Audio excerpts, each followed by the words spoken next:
जिले के उत्तरपाड़ा की एक मिठाई दुकान में एक व्यक्ति द्वारा छात्रा से अश्लील हरकत किए जाने का वीडियो सोशल मीडिया पर वायरल होने के बाद इलाके में सनसनी फैल गई।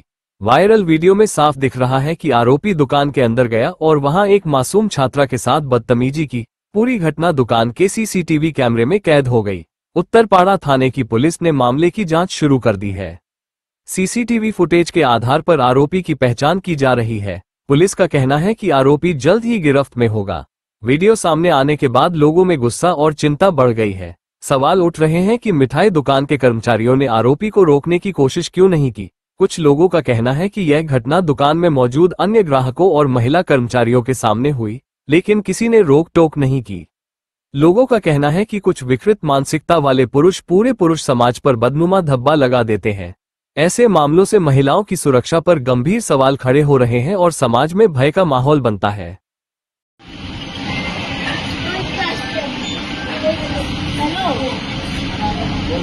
হ্যালো মানে লোক ও বাচ্চাটাও ঢুকলো, দেখো ও কিন্তু সোজা যাচ্ছিল, এ দেখো সোজা যাচ্ছিল, বাচ্চাটাকে দেখে কিন্তু ঢুকলো, দেখতে পাচ্ছ? বাচ্চাটাকে দেখে কিন্তু ঢুকলো, ও কিন্তু সোজা চলে যাচ্ছিল। যে দেখলো এদিকটা ফাঁকা একা, মা ওদিক দিয়ে ঢুকেছে, কখনই এসেছে এদিকে। আমার পিছু পিছু যাচ্ছিল,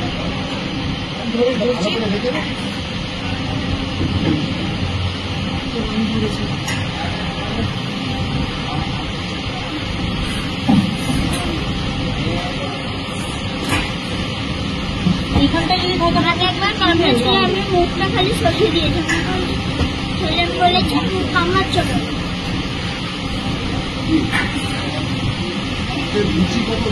মা দেখো, মাও শুনো কথা বলে যেতেছে, আস্তে আস্তে কথা বলতেছে। কি করবো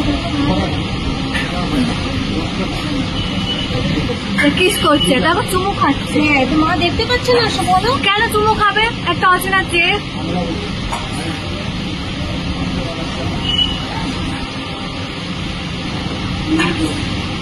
মা দেখতে পাচ্ছে না এতক্ষণ ধরে করছে করছে। তোকে এগুলো কি বলাচ্ছিল? তোকে আমাকে আমাকে নাম ফাম বলছিল, আমি ভাবছিল এরকম বলছিল। কিস করতে বলছে। হ্যাঁ, আমি করিয়ে নিচ্ছে মুখটা,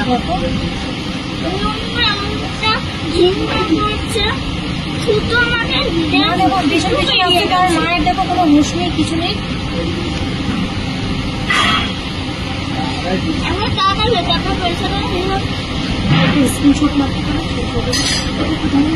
এই যে তখন হাত দিয়েছে, এই যে হাত দিচ্ছে, গায়ে হাত দিতেছে, এই যে মিষ্টি নেওয়ার সময় এরকম করছিল,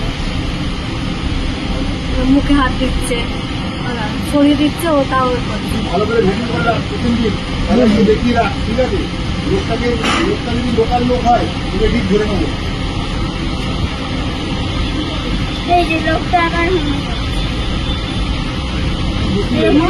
আমি সামনে নিয়ে এসেছি ভিডিওটা। এটি গত 10 তারিখের ঘটনা। 10 তারিখে এই ঘটনাটি ঘটে। উত্তরপাড়া একটি জনপ্রিয় প্রসিদ্ধ মিষ্টির দোকান অমর মিষ্টান্ন, যেখানে সিসিটিভি ফুটেজটা আপনারা ইতিমধ্যে সবাই দেখেছেন সোশ্যাল মিডিয়াতে আমি পোস্ট করার পরে, এবং ওটা সামনে আনার পরে বহু মানুষ আমার সঙ্গে যোগাযোগ করেছেন যে তারা যে অপরাধী তাকে চিনতে পেরেছেন, এবং আমরা এখন এই মুহূর্তে সমস্ত আইনত যা যা ব্যবস্থা নেওয়ার এখানে ব্যাপার ছিল সমস্তই আমরা গতকাল থেকে নিয়েছি।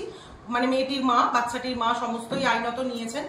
যা যা নেওয়া সম্ভব ছিল আমাদের পক্ষে, যতদূর করা সম্ভব ছিল আমরা করেছি, এবং যে আপনার অপরাধী সম্বন্ধেও আমরা অনেকটাই জানতে পেরেছি, অনেকটাই ইনফরমেশন আমাদের কাছে গতকাল থেকেই এসছে, কিন্তু আইনসঙ্গত কারণের জন্য তো সেটা মানে এরকম মানে মিডিয়াকে এভাবে বলা যাবে না, যেহেতু এই আছে। তো এই আর কি আপাতত মানে এখন এইটা অবধি দাঁড়িয়ে আছে ব্যাপার। কি ঘটনাটা কি ঘটেছিল? ঘটনাটা হচ্ছে বাচ্চাটি ওর দিদার সঙ্গে ছিল ওখানে, মানে মিষ্টির দোকানে। লোকটি, যেটা আপনারা সিসিটিভি ফুটেজে দেখেছেন, লোকটি চলে যাচ্ছিল, বাচ্চাটিকে দোকানে ঢুকতে দেখে লোকটি ঢুকে আসে দোকানের ভেতর, এবং অত্যন্ত আপত্তিকর ভাবে বাচ্চাটির শরীরের নানা জায়গায়, মুখে, মাথায়, এবং যেগুলো প্রাইভেট পার্টস হয় আর কি একটা মানে মানুষের শরীরের, সেরকম জায়গায় অত্যন্ত আপত্তিকর ভাবে বাচ্চাটিকে ছুঁচ্ছিলেন। এবং সেটা মানে ওর পাশে থাকা দিদা সেই মুহূর্তে, উনি অত্যন্ত বয়স্ক মানুষ, আমি ব্যক্তিগতভাবে ওর সাথেও কথা বলেছি, ওনার সাথে, উনি বুঝতে পারেননি, কারণ ওই লোকটি সমানেই ও কোন স্কুলে পড়ো, কোন ক্লাসে পড়ো, কি করো, এইভাবে কথা বলতে বলতে এই কাজটি করছিলেন। এবং যখন বাচ্চাটি বলতে যায়, মানে ওর দিদাকে বলতে যায়, তখন মুখটাও চেপে ধরা হয় বাচ্চাটি। আর এটা হচ্ছে সিসিটিভি ফুটেজের মধ্যে থাকার ঘটনা। যখন ওরা দোকান থেকে বাইরে বেরিয়ে যায়, এটা ওর পাড়ার লোক আমাকে বলেছে, ওর বাড়ির লোক পাড়ার লোক আমাকে বলেছে, দোকান থেকে বেরোনোর পরেও যেখানটা সিসিটিভি নেই ওই দোকানের বাইরে এলাকাটায়